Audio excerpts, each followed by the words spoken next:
Hello, and welcome to the Hidden Archives. I'm your host for the evening, Nicole Clark. We are very excited to announce that, since the last episode, we have reached a major milestone. The Hidden Archives now has over 100,000 downloads. This is very exciting for us, as we could only ever hope and dream about such a thing. I know Phillip is absolutely thrilled, and we are both blown away with your support. For an operation as small as the Hidden Archives, this really means a lot to us. Please be sure to follow, message, like, and rate us wherever you find our podcast. And follow us on Facebook and Instagram at Hidden Archives Podcast and on Twitter at Podcast Hidden. Any well-read person would probably be familiar with the works of Herman Melville. It is with this understanding that we seek his wisdom this week. Human madness is oftentimes a cunning and most feline thing.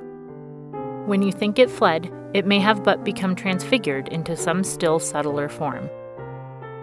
So you would be cunning to listen to the following warning, lest the madness overtake you. If you choose to enter the Hidden Archives, if you choose to study the tomes, if you choose to take this journey with me, you do so at your own risk.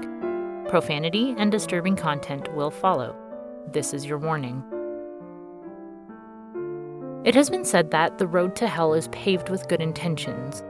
But who determines the quality of anyone's intentions? Is it purely for us to figure out for ourselves? Or do the manifestations of intentions define whether they were good or bad? In tonight's story, which is related to an earlier story of ours titled Gather the Pieces, Dr. Casey Edwards gets a chance to explain his intentions. So let's be open-minded while we listen to him explain why I won't go back to the other side.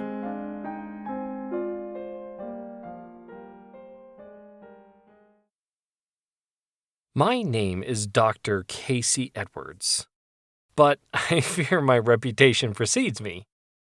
This is due to some, unfortunate circumstances regarding my current, existence. In case you don't quite remember, and in an effort to explain myself and to save face a little bit, I should provide some context to remind you. Some time ago, I decided to make the altruistic choice to donate my body to science and medicine. Don't ask how I finagled the legal system to allow the, specifics, but I was able to have every one of my organs, all of my bodily tissues, donated to those in need at the time of my death. You see, my plan was to give more time to those whose time had run out. I had the best of intentions. It's exactly what I would want, assuming the roles were reversed. It's the golden rule. Do unto others and so on. So, could I really be that bad? I don't think anyone here would make such an untrue statement. Of course, I have been talking in the past tense. I have already done this. But no, this isn't something I wanted to be read or played after my own unfortunate demise. Again, I already donated my mortal coil. People received all of my tissues, organs, bones, etc. And yet, here I stand. Truly a miracle, correct? Not quite. It's simple science. But for those less intellectually inclined, let me thus explain the process of my rebirth, of my renaissance. The idea of the process itself is quite simple.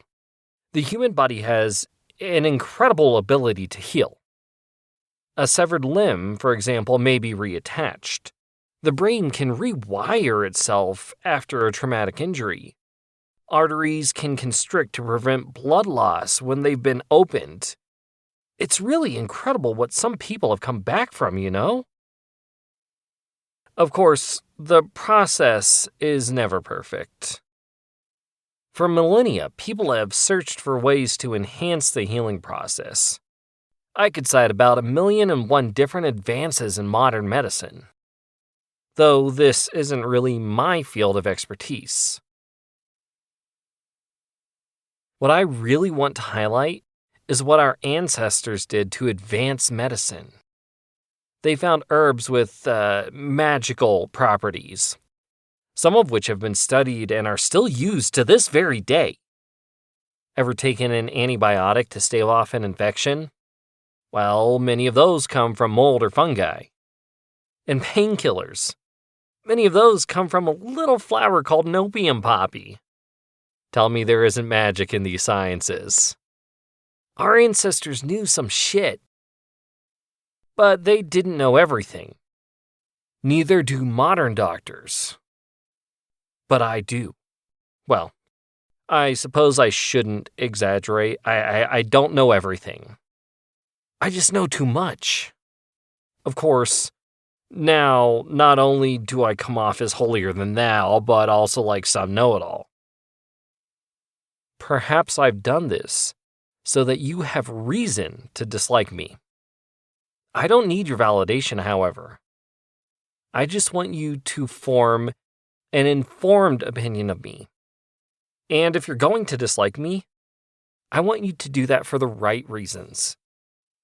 I don't want your opinion of me to be based completely on the fact that I somehow mind-controlled people from beyond my own grave to assemble themselves and then disassemble themselves, throwing their body parts into a swirling pool of blood where I magically was reconstructed. Most of these body parts were mine to begin with. I, without thought as to how my remains might be used, let these strangers borrow them for a time, and in so doing, extended their lives and enhanced the quality thereof. Don't act like, given my knowledge and skill set, you wouldn't do the same thing. In fact, on that note, I will once again go out of my way to share with you the process I use to accomplish my goal. A few of you may even learn to replicate this skill, though I feel confident that not everyone will. But if you choose to proceed, you must have the right motives. I'm not telling you this so that you might live forever. I mean, if everyone knew this, the world would be a chaotic mess of zombies that spontaneously disassemble and reassemble themselves into ghosts of who they once were. And the fact of the matter is, there's just not enough blood to accomplish that. But I'll get to the blood part in just a little bit. Motives first, keep on track. I figured out this process because I have been to the other side. When I was in college, I died. For just 6 short minutes, sure, but I was medically declared dead following an unfortunate incident involving a driver of a delivery truck who missed a red light on a street I was crossing. Long story short, I was hit by said truck, tossed 30 feet or so, and the next thing I remember following the incident was waking up in a hospital several weeks later. Apparently, as I was told, when I got hit by the truck, my injuries were severe enough that medical personnel lost me for 6 minutes in the ambulance, but they were able to revive me. I then spent the next 4 weeks in a medically induced coma. Now, I don't remember much about the coma part or being hit by the truck, but I do remember something that felt like an eternity to me, but was apparently only 6 short minutes. I remember the other side. What I remember of the afterlife is a scene to which the word hell does no justice. It was a place of darkness and screaming, where the ground was paved in human flesh and blood rained from the sky.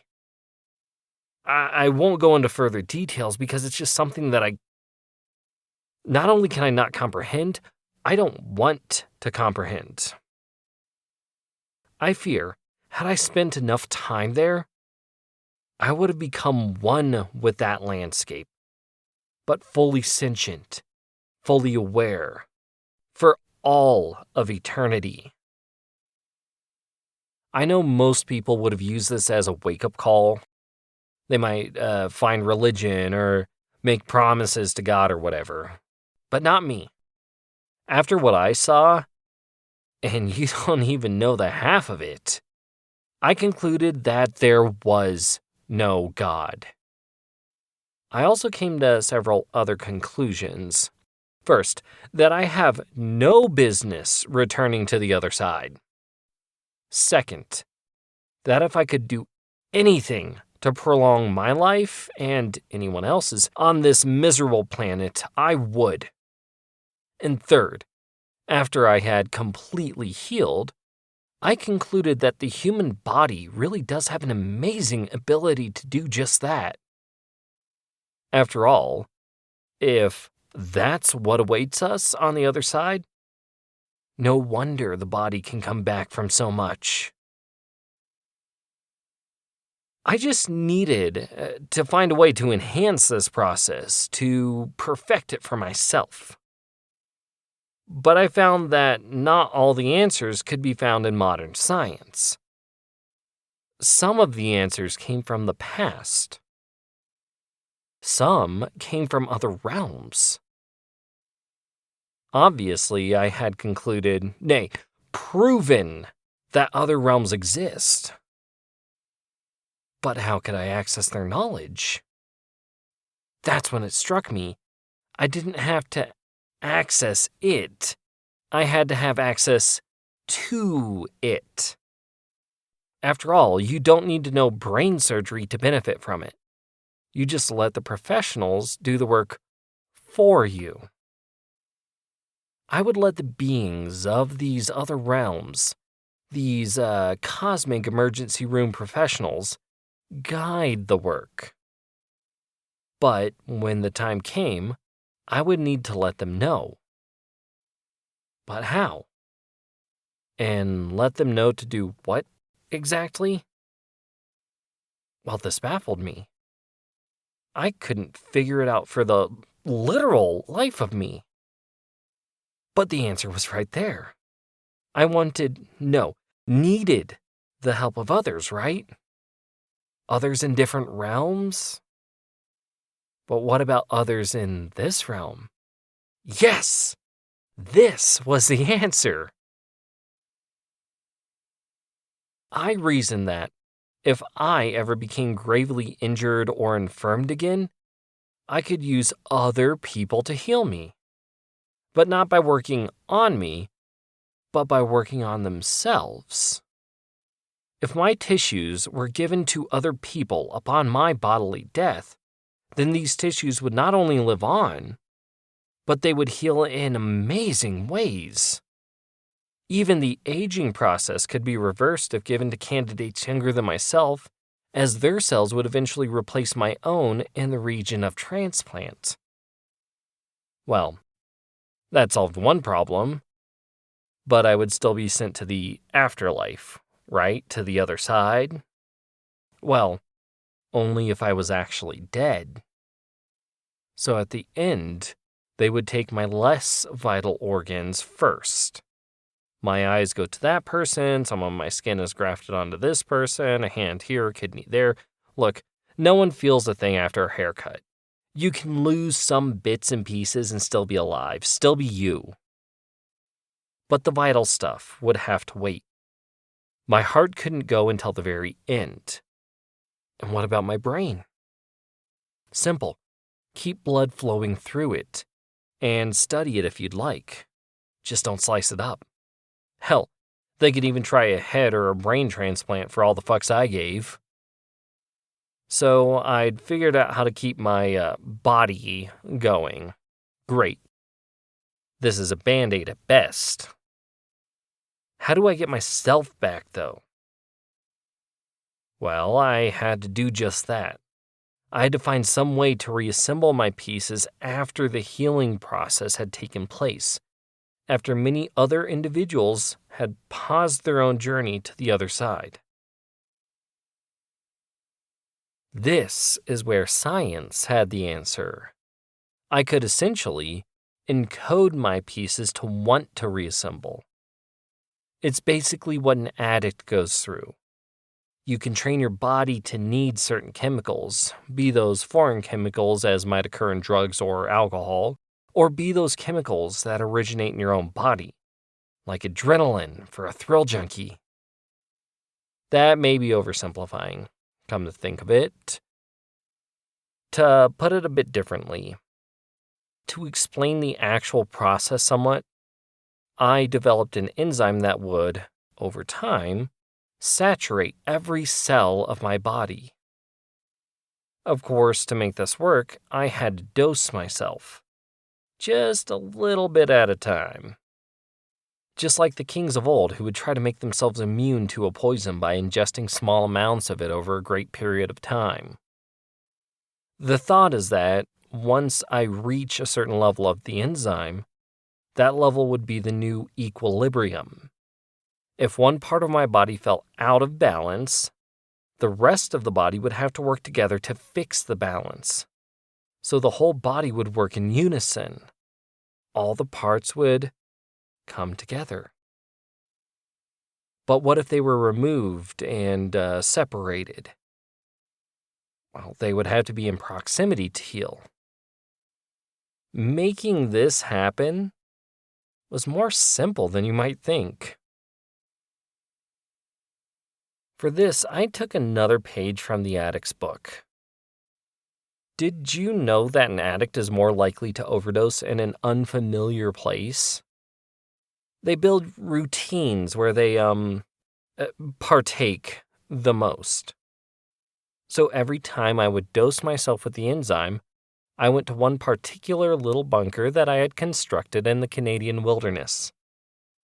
I traveled all around the world only to travel back to this bunker from every direction so that my pieces would know where to return. At this point, I knew how to heal my pieces. I knew how to get them in the same place. I knew where that place would be. I just needed to figure out how to put them back together. So this is where I explain the blood. Blood is life. It shuttles oxygen around the body. It carries nutrients to every cell. It allows the body to grow and heal and thrive. Cells don't just divide. They need the necessary chemicals to continue doing just that. And it's blood that supplies these chemicals. Of course, if I were to be completely disassembled, reassembled onto others, disassembled again, and then reassembled into myself, I would need a lot of blood. And that blood would need to be oxygenated and fresh. So I worked up a little system in my bunker that would cold store vast amounts of it, then release it into a swirling oxygen-rich pool when the time came. Finally, all the parts would be immersed in the pool where the reassembly would take place. But for this final step, I couldn't rely on doctors. This was beyond their means. This is where I would need the help of those in other realms. I figured the enzyme I had created, with its desire to reassemble and reach equilibrium, would be enough to communicate what needed to happen to these beings. But contacting them, letting them know when this needed to happen was another matter altogether. Without dragging on too much, I was able to figure out a way to use symbols, sigils, glyphs, and runes to make this happen. They just needed to be activated. Fortunately, a gathering of people and the right place at the same time would have this effect. And these people would be carrying my pieces, gathering themselves and my being. Now, using mind control magic and chemicals to gather these people together was one thing, but getting them to chop each other apart in just the right way was another. I can only exercise so much control from beyond the grave after all. For this, I was almost at a loss. Until I realized that some people would do just about anything for money. This is where my lawyer came in. Not only was he to handle the legal affairs upon my demise, he would then make the initial preparations for the reassembly, and would be the one to carry out the final disassembly. All for a fee that was negotiated pre-mortem, but paid post-Renaissance. The final hurdle would be getting my brain back if medical science hadn't advanced enough to be able to use all of those tissues. For this, I decided the best way would be for my hands to go to a single scientist or physician that wanted to study my brain.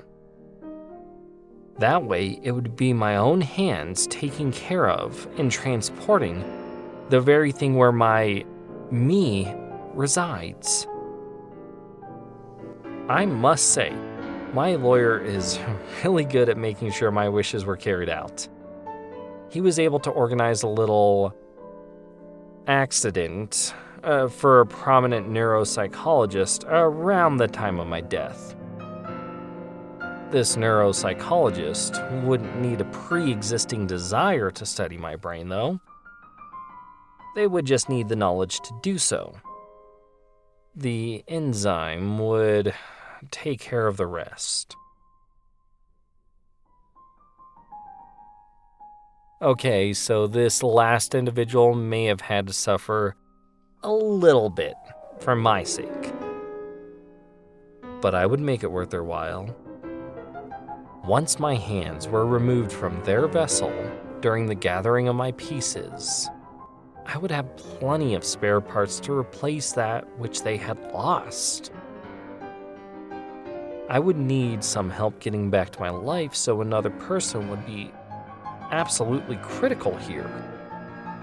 And as payment for these services, I would give this neuropsychologist the knowledge and means to follow suit with myself. Now, you may be wondering why I would tell you all of this. The answer is quite simple. As I've already stated, I do fear that I have a reputation.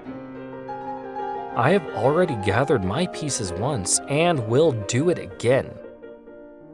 Judge me if you will, but I can't go back to the other side. I've been there once already, and I absolutely refuse to go back. I will hold off as long as there are pieces to gather and those to gather them. And if you are so unfortunate as to suffer circumstances that may bring you close to the other side, you may benefit from the giving of myself. My parts might give you some more time to enjoy this world.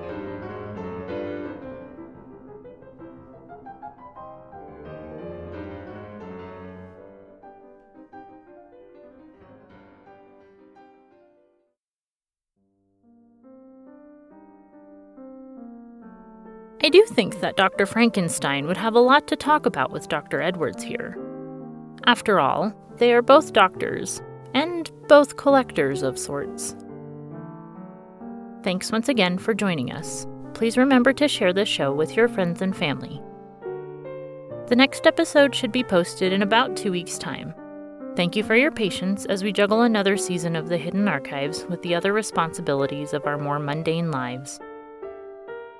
There are many more stories from the Hidden Archives that have yet to be shared. We hope that you join us next time for another glimpse within. This has been a production of the Rhodes Collaborative Experience LLC. Please no reproduction, duplication, or bastardization of any content without written consent from RCX or its partners. Ex animo, ex tempus, in archivum.